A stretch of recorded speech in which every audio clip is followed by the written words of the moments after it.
Olá, pessoal. Meu nome é Eugênio de Castro, falando do curso de Engenharia Metalúrgica da Universidade Federal do Ceará.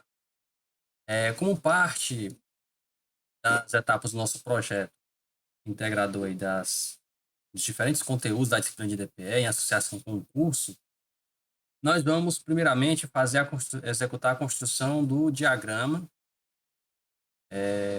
do sistema de água e ar para o saturador de gases em água.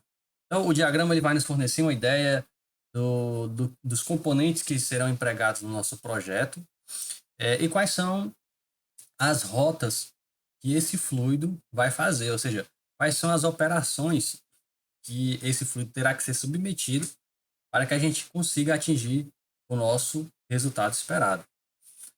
Então, o que a gente vai fazer aqui? A gente vai começar do zero a construção desse diagrama. E no final, vocês vão ter que apresentar este resultado em uma folha A3 com esta configuração aqui. Tá?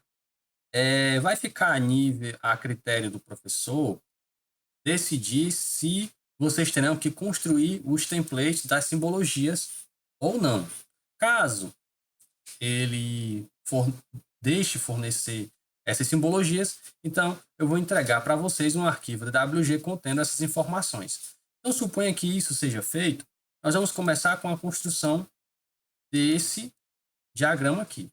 Como é que ele vai funcionar? Vamos ter três fontes independentes de gás. O gás em questão é o oxigênio. Ele vai funcionar da seguinte forma. Esse gás vai passar por uma válvula de controle, que é uma válvula do tipo agulha, projetada para passagem de gás. Vai seguir para uma unidade de filtragem. E depois ela vai para um segundo conjunto de válvulas. Vai fazer uma segunda regulagem para ser direcionada aos controladores de vazão, que são os rotâmetros. Ele vai definir o fluxo de gás naquela linha. Aí você está se perguntando, tem uma válvula agulha aqui e antes do medidor, por que não coloca só aqui? Porque é o seguinte, caso a gente precise fazer alguma manutenção nessa linha aqui, por exemplo, desse cilindro de oxigênio, a gente pode usar essa válvula aqui, fechar ela, né? E a gente isola todo esse lado aqui do nosso sistema. E aí pode remover essa fonte de gás. Ou, por exemplo, a do concentrador de oxigênio, ou mesmo a do compressor. Então, por isso que é importante essas válvulas aqui, antes da passagem de um filtro, justamente para a gente fazer o isolamento desses trechos do circuito. Seguindo aqui, após o filtro, a gente tem as válvulas aqui de regulagem para os medidores de vazão. Então, a gente tem um nível alto, um nível médio e um nível baixo. Então, justamente com a composição dessas válvulas aqui, que a gente vai utilizar uma por vez, mas pode também trabalhar em conjunto, a gente vai setar qual nível de gás a gente quer trabalhar, porque existem faixas em inserção de gás que você pode fazer dentro do sistema. Então, para uma vazão muito baixa, esse medidor aqui não vai registrar. Por quê? Porque a sensibilidade dele, né, está em um nível acima do teto da sensibilidade desse medidor aqui. E assim por diante para o nível alto. Então, após se efetuar a leitura, o gás passa por uma tubulação e vai ser direcionada para um tubo de Venturi, onde vai acontecer a mistura, a primeira etapa da mistura gasosa. Mas isso aqui só vai funcionar a partir do momento que o conjunto da bomba estiver operando. Então, inicialmente, a gente vai ter aqui um tanque de água, pobre em oxigênio, né? Uma mistura pobre em oxigênio. Dependendo do projeto que a gente queira aplicar, a aplicação, esse gás ele pode ser oxigênio, pode ser ozônio, pode ser qualquer outro tipo de gás, desde que ele seja, todo o projeto seja compatibilizado para ele. Por quê? Existem muitos gases que têm caráter corrosivo. Dependendo da tubulação empregada, pode acontecer o quê? Uma corrosão no interior da tubulação ou no próprio componente da unidade centrífuga da bomba e ocasionar danos à estrutura ou gerar um acidente, como, por exemplo, um rompimento de tubulação por oxidação, em função do aumento de pressão. Então, a gente tem aqui a nossa bomba, ela vai ter aqui uma válvula de pé que vai succionar essa água do tanque. Essa bomba aqui, ela vai recalcar, né, esse volume de água que vai ser aqui succionado, vai passar por uma unidade de filtro mecânico. Nesse filtro, ele vai reter aí qualquer sólido ou material aí orgânico que possa entrar na nossa tubulação, justamente para não atrapalhar o funcionamento do nosso Venturi, ok? Depois do nosso filtro, o fluido vai ser direcionado para o tubo de Venturi e aqui a gente vai ter um bypass para fazer o desvio do fluxo dessa água, justamente para controlar o poder de sucção desse Venturi e assim fazer as devidas análises da injeção de ar no sistema. Ok? O Venturi ele é colocado em linha em relação ao recalque da bomba, justamente para ter uma menor perda de carga. Por quê? Quanto mais você vai perdendo a carga, menor vai ser aqui a pressão aqui para que essa água seja jateada aqui no interior do tubo de Venturi e assim acontecer o efeito Venturi e a gente tem uma máxima eficiência. Então, é justamente o motivo dessa válvula aqui estar posicionado nessa região. Aqui nós temos uma válvula do tipo gaveta, geralmente aquelas válvulas de registro que são colocadas em residências, e temos um medidor de pressão, tanto no início quanto na saída desse Venturi, para a gente avaliar a queda de pressão. Logo na sequência aqui, a gente tem uma válvula de retenção.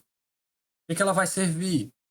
Ela vai nos permitir que o fluido que fique aqui não retorne para esse sistema aqui, ok? Então, após o ar ser direcionado para o tubo de Venturi, passa pela válvula de retenção e aí vai para uma segunda unidade, que é a unidade de quebrar essas bolhas, né? É o famoso misturador mecânico. Esse misturador, ele existe, como é que ele consiste?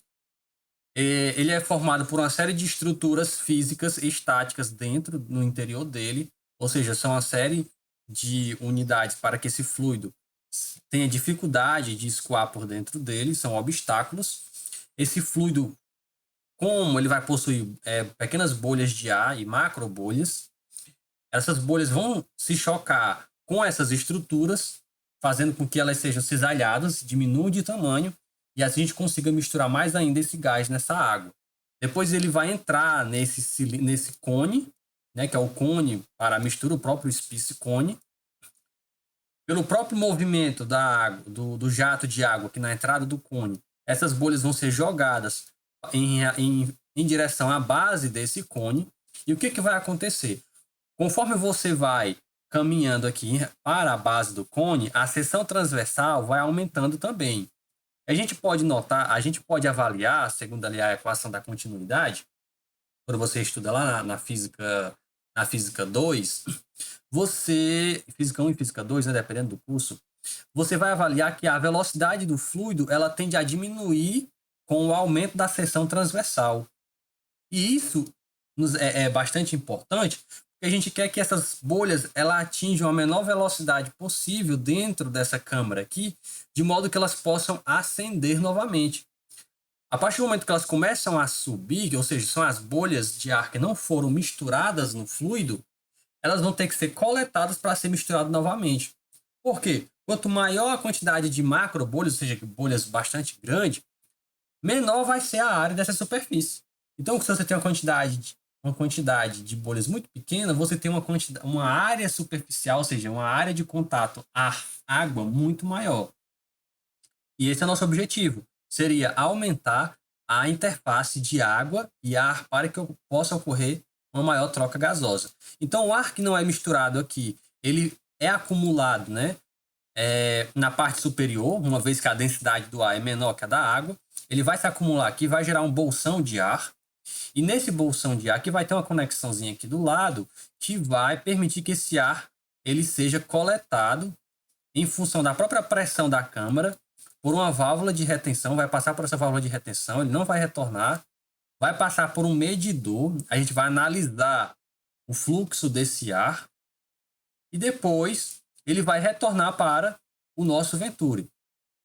Essa região aqui do nosso projeto, ela ainda está em discussão, então eventualmente a gente pode efetuar algumas modificações Por quê?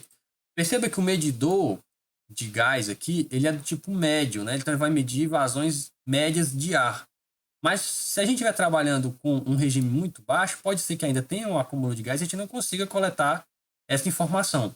Então, eventualmente, a gente vai ter que estudar, por exemplo, se vai ser necessário colocar um novo medidor, ou seja, colocar esse mesmo sistema aqui. Isso pode encarecer bastante o nosso projeto, ou a gente pode procurar uma solução alternativa. Isso vai depender dos testes que serão executados.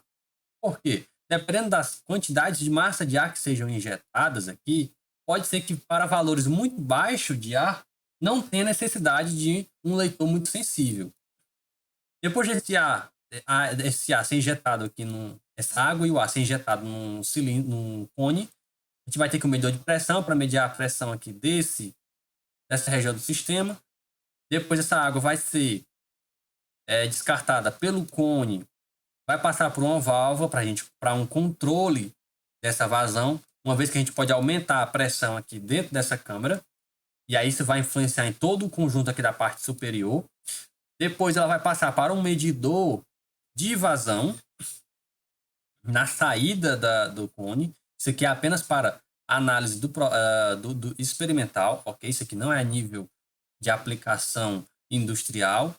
Esse aqui é um esquema de montagem para laboratório. Depois que medir essa vazão, essa água vai ser direcionada para o tanque e aí todo o ciclo é iniciado novamente, ok? Então essa foi a primeira aula, é mais uma introdução de como é que funciona o nosso sistema, e as próximas aulas a gente vai se dar com relação à construção desse diagramazinho aqui, usando essas simbologias que estão representadas aqui, que vocês estão visualizando, ok? Muito obrigado.